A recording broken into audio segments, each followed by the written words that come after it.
Halo semua, hari ini kita akan belajar IPA Sekolah 3 pada materi transpirasi dan kapilaritas pada tumbuhan.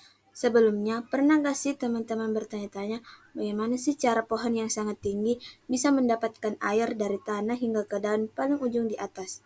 Sedangkan gravitasi bumi seharusnya menarik air ke bawah bukan ke atas.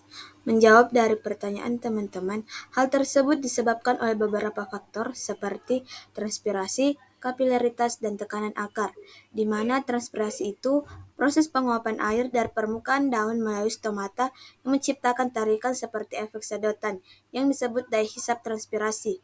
Ini membantu menarik air dari akar hingga ke daun. Yang kedua, kapilaritas. Kapilaritas air ini memiliki sifat kohesi antar molekul air yang saling tarik-menarik dan adesi molekul air menempel pada dinding pembuluh silam.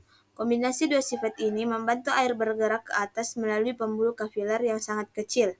Selanjutnya, yang ketiga, tekanan akar. Akar tumbuhan juga dapat memberikan tekanan pada air, mendorongnya naik dari tanah ke bagian atas tumbuhan. Air mengalir naik ke atas tumbuhan melalui proses yang disebut transpirasi dan kapilaritas. Air yang diserap oleh akar dari tanah bergerak naik melalui pembuluh silam ke daun. Proses kapilaritas dalam tumbuhan adalah mekanisme di mana air bergerak naik melalui pembuluh silam tanpa bantuan energi dari tumbuhan. Ini memungkinkan air yang diserap oleh akar untuk naik menuju bagian atas tumbuhan seperti batang dan daun. Berikut adalah langkah-langkah proses kapilaritas di mana ada adesi. Adesi adalah gaya tarik antara molekul air dengan dinding pembuluh silam. Pembuluh silam di tumbuhan berfungsi seperti pipa-pipa kapiler.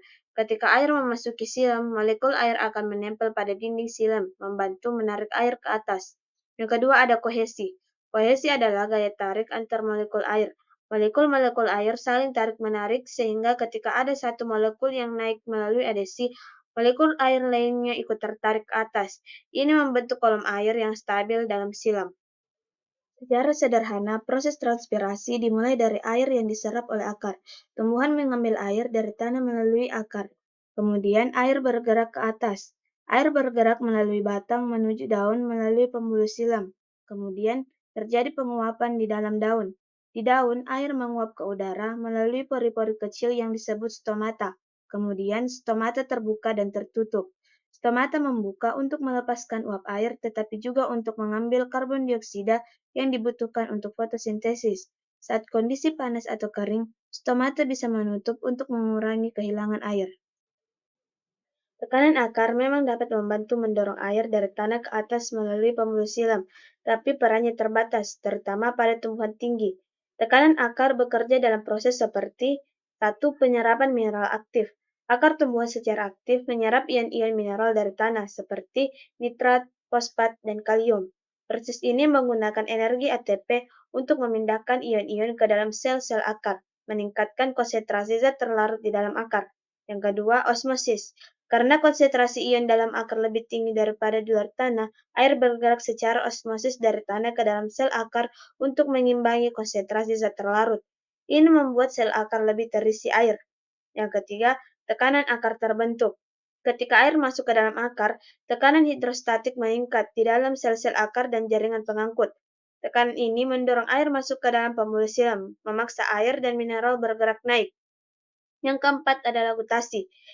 Pada malam hari atau saat laju transpirasi rendah, tekanan akar bisa menghasilkan fenomena yang disebut gutasi, di mana air didorong keluar dari ujung daun dalam bentuk tetesan kecil. Teman-teman, itulah tadi sedikit penjelasan mengenai mengapa air bisa mengalir naik ke atas tumbuhan. Sekian dari saya, terima kasih dan sampai jumpa.